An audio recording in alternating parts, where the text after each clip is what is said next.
Ladies and gentlemen, welcome to the Bullpen.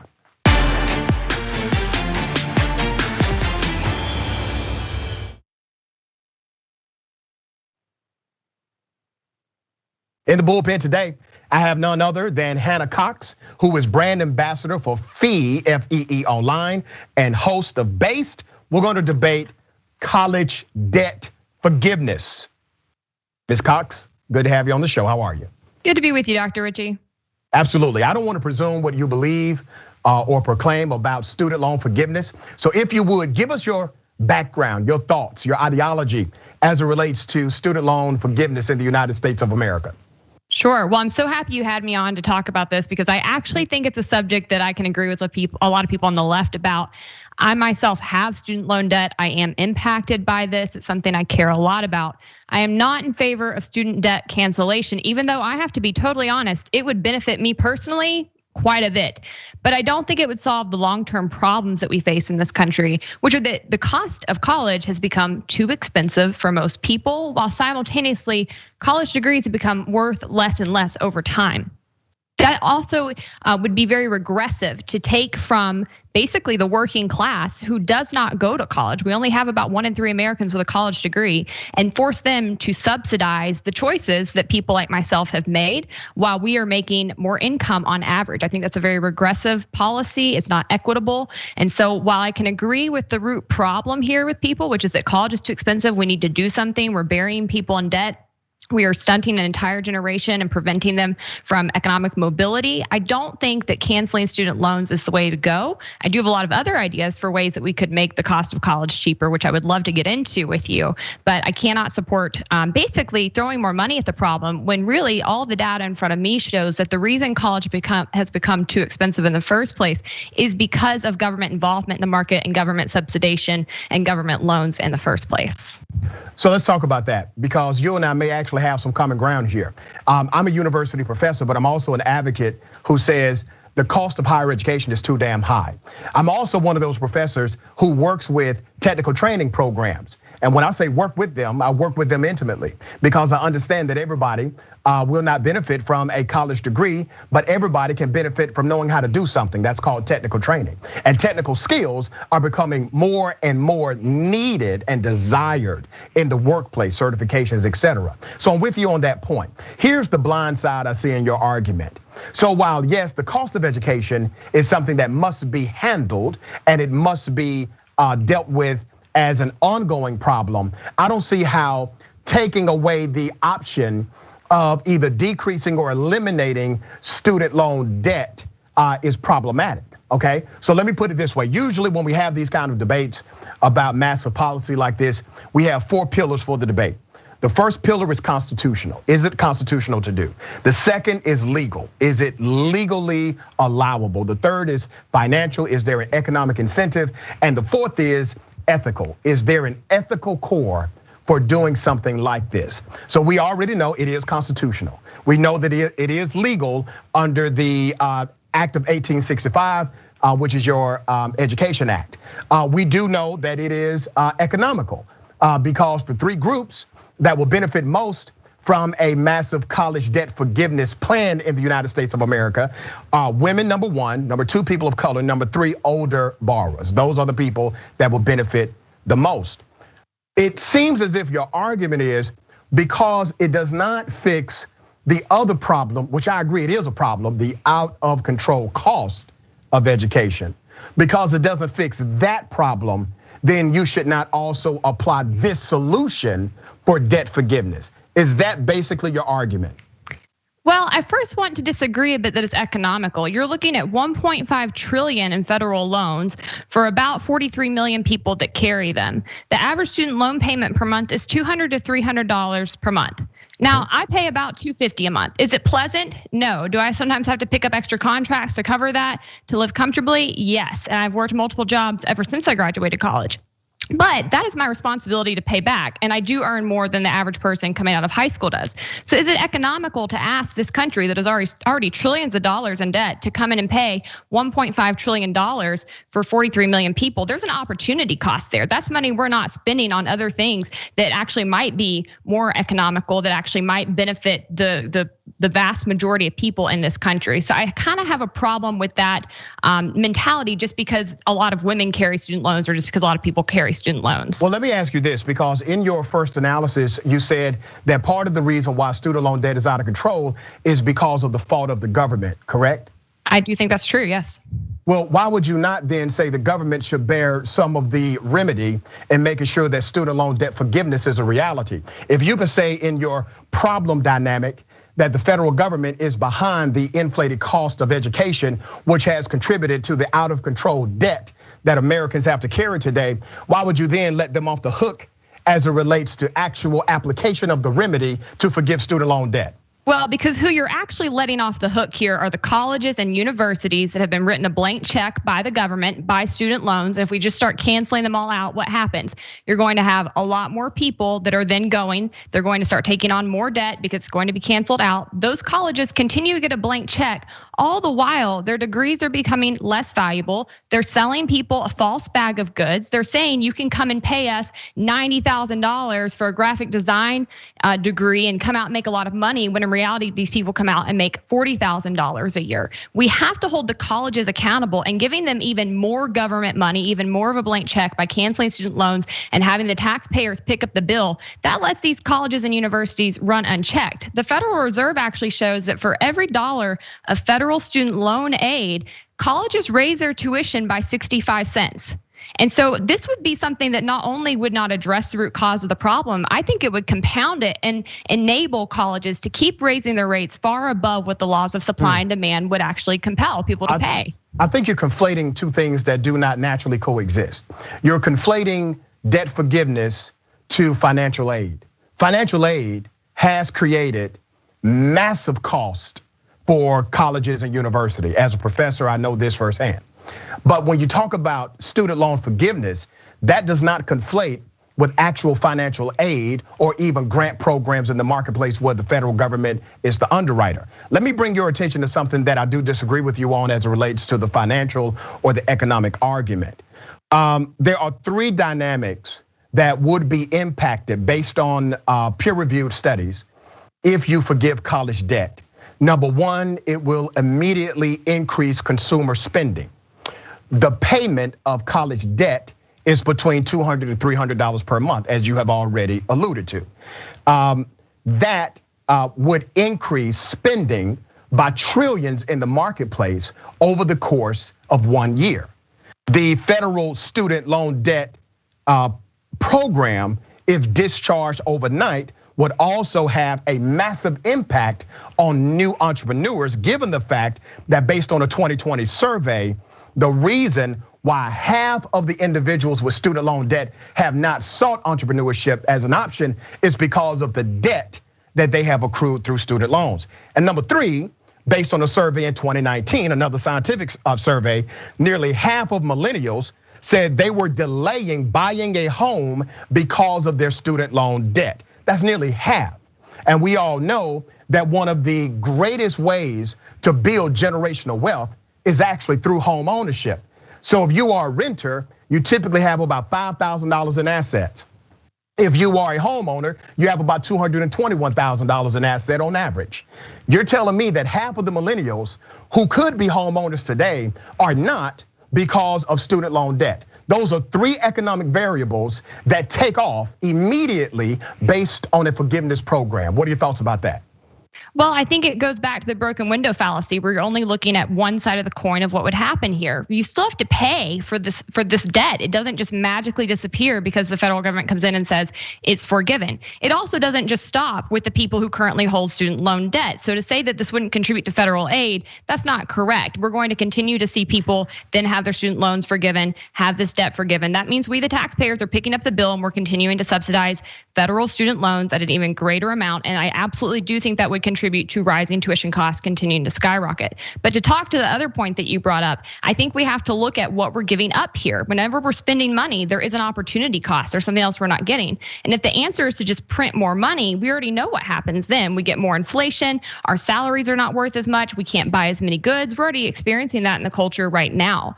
Again, when we ask the average working class person to pick up that tab and forgo things that they need with their tax dollars and services they might be able to access from their tax dollars in order to pay for the choices of people who choose to go to college, who choose to pursue careers that might end up paying them more, that feels very unjust to me. Again, it feels very inequitable. I don't think that it does much as far as fixing the problem that college degrees are not earning as much as they used to. And it certainly doesn't do anything to bring the cost down, which again need to be the real focus. And there are things we could do. You know, when you talk about people not being able to open a business, you talk about people not being able to purchase a home. These are serious things that we should care about, and I do. But there are things we could do without forcing people to subsidize the wealthy and upper class in this country. Things like, why don't we get rid of the interest rate on these loans?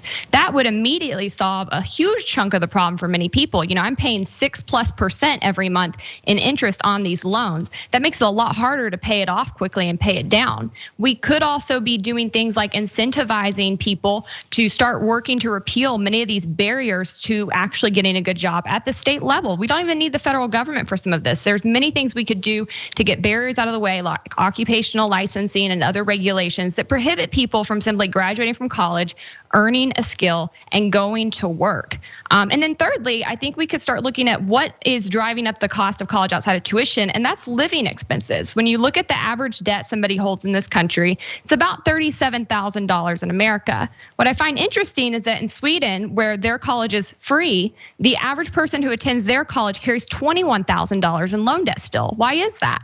Because they're still having to pay for their living costs outside of tuition. There are things we could do to start incentivizing people to stay home, live with their parents when they go to college, and do this much more cheaply. Right now, when you go, you're forced to live in a dorm, you're forced to pay their rates, you're forced to pay their meal plans, you're forced to pay for very expensive books. All of these things could drastically bring the cost of college down. And the frustrating thing to me about the student loan debt cancellation is that we focus on this like symptom of the problem. And it doesn't address the root cause of the problem at all. It doesn't make the future better for anybody coming up behind us. And that's my concern. Again, as somebody who would benefit from student loan debt cancellation, why should I say no? I say no to it because I know that it actually doesn't help anybody behind me, and it probably even makes it worse for them. You know, it's really interesting that you have utilized every other arsenal in the toolbox, right? You're talking about zero interest loans. You're talking about somehow decreasing the cost of living. You're talking about all of these other variables that can be utilized in order to take down the massive debt that people actually owe. However, you have left completely off the table the federal government's involvement in forgiving student loan debt. I don't understand that. I don't understand why all of these other elements are remedies for you, except this one massive element that the federal government has been empowered to do since 1965. So let me pose this question to you. Are you in favor of corporate tax abatements? I am not in favor of any special breaks for corporations. I think that there should be a flat tax rate. I don't like corporate welfare, and I think selective tax breaks are the same as tax handouts, so I'm not in favor across the board. Now, the reason why you're not in favor, let me not presume, what's the reason as far as why you're not in favor of those? And I agree with you, I'm not in favor of them either. It's crony capitalism. It's a perversion of the market, and I think it picks winners and losers, and I think it ultimately hurts people, and I think it's unfair, and it creates all kinds of secondary issues in the market where you then have and that's happening in this field as well. I absolutely see your point. But it's the colleges that we need to go after here in the universities. They should be on the hook. The reason I have all these other options, notice they involve personal responsibility. They revolve around actually holding the right people accountable.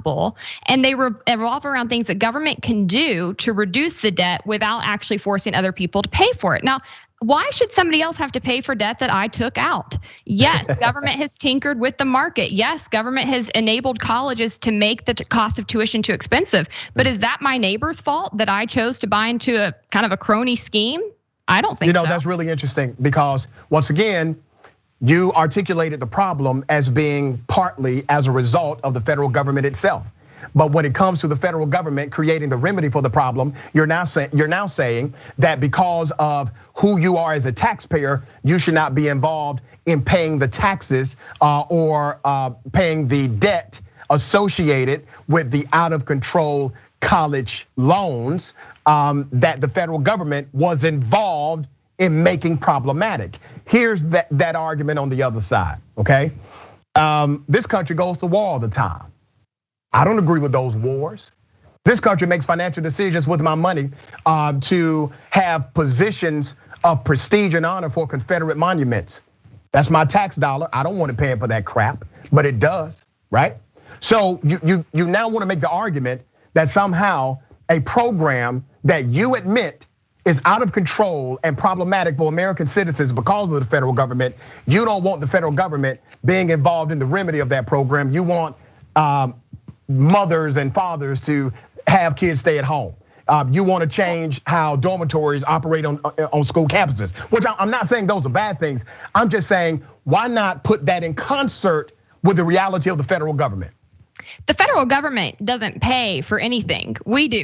Every bit of dollars they have come from us. And so what I am saying is that taxpayers shouldn't be on the hook to clean up the government's mess. Yes, the government created the problem, but it can't be the remedy. The same thing that created the problem in the first place cannot be the solution, which is what student debt cancellation is. It's essentially taking more tax dollars, continuing to subsidize these schools, continuing to subsidize poor choices and utilizing these schools, and continuing to ask taxpayers to pick up the bill. That isn't a remedy. Think about this, okay?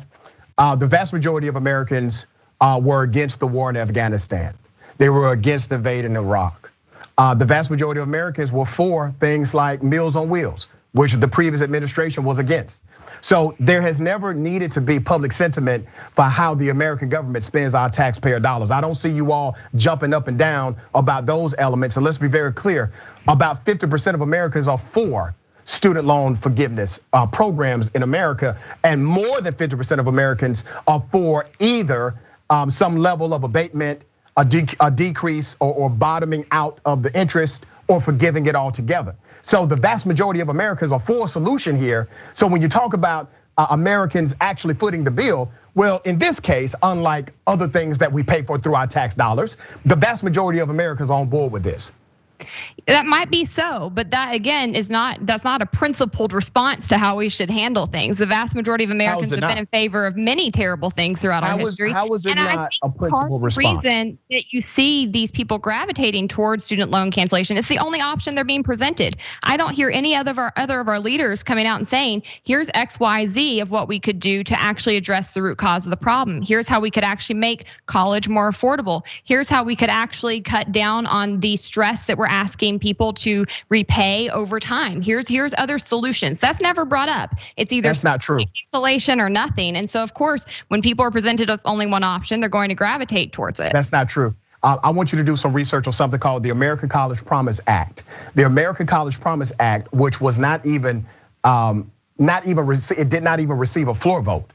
This came under President Barack Obama. It was led by Democrats. Republicans killed it at every chance they had. But the American College Promise Act would have done a few things. Number one, it would have made experiential learning and previous college credits massively transferable across institutions, believing in education over schooling. It would have also decreased the amount that individuals pay for colleges, particularly community colleges, public colleges. And it would have also provided a remedy for individuals who had never been to college before, so that your zip code would not be a determination as far as your ability to go to college or not. And the fourth thing it did is it created a direct pathway for technical training programs for those who would like to be involved in technical skills rather than college education. The American College Promise Act did all of that, but it was shot down by conservatives. So when you say that there has not been a solution on the table, that was one solution right there that never received the light of day. Now, I don't remember that bill exactly because I would have been in high school when that came about, but I do think I know some of the after effects, which are that some states came in and put in some of these types of programs where they did start to fund trade programs. They did start to actually look at some of this. I think as a whole, the problem is still we're looking at government to fix the problem it created. Even under this, we're saying, what can government pay for? How can government come in and save us? We don't need government to come in and save us. We need it to get out of the freaky market and just let it work. Let supply and demand correct itself. That's a nonsensical argument. If I'm going to continue to pay taxes, damn it, I get a say-so over where my tax dollars are used. You don't get to take 30-40% of my income and tell me I can't tell you what I want you to do with it. That's not how this works. Listen, I wish you were right. I wish we got to determine where our tax dollars went. I wish we got to vote on that. But the fact of the matter is that we don't. And the fact of the matter is that canceling student loans would do nothing to bring down the cost of college, which again has to be the main focal point here. We have to figure out a way to make this more affordable so that all people have equal opportunity in this country. That's the only actual way to address this in a fair and sensible way. Let me go to a cause and effect reality that I think maybe you miss in this debate. If you are a black or brown person, if you are a woman, you do not have the same opportunity in the workplace with the same degree as a white male, which means your ability to pay back your college loan debt is severely hindered by a relationship between the marketplace and your gender and or race identity. The American government hasn't fixed that, but that is a problem and a disparity that we know exists. So right now, if you forgive student loan debt, the number one demographic that would benefit from that are women. Number two, people of color, and number three, older Americans. I think it is a good thing to move in that direction. I agree it does not solve the other issue of out of control cost of education, but that is a different argument and debate, and we should utilize every variable, every tool at our disposal to solve this problem. I'd let you get the last word. We're flat out of time. Well, listen, at least we agree on 50% of the problem here, and I think we could have many more good debates on it. As a whole, I recognize that there's a lot that needs to be done. I will say as a woman, I don't really agree with you that I face extra burdens in the workplace. I think I've done very well for myself in the workplace, so I don't really see that being a factor, and I don't particularly like as a woman when people use my gender as a reason to push back. I'm not talking about you. I'm talking about actual statistical data from women that have went on surveys and said this has become a problem for me, and economic data that shows that women in the workplace make 20 to 25 cents less on average than their white male counterparts. That is a fact. I'm arguing statistical science, not about the microcosm of your personal experience. But that statistic has been refuted over and over again. No, by who? By who? There are many studies. Name one study. Looking at an average when you compare one study, madam. And women. I just cited Pew Research. Name one study. I don't have the study in front of me, but I'm glad to find them for you. There are we'll bring you back next showing time. that you are looking at averages versus mediums, and when you look at actual careers, women do not make less when they have the same career path and same amount of education in a given role. You're completely inaccurate, and you can check out all of my data. Pew Research is one place, Education Institute is another. I appreciate you being on the show on Indisputable. Thank you for being in the bullpen.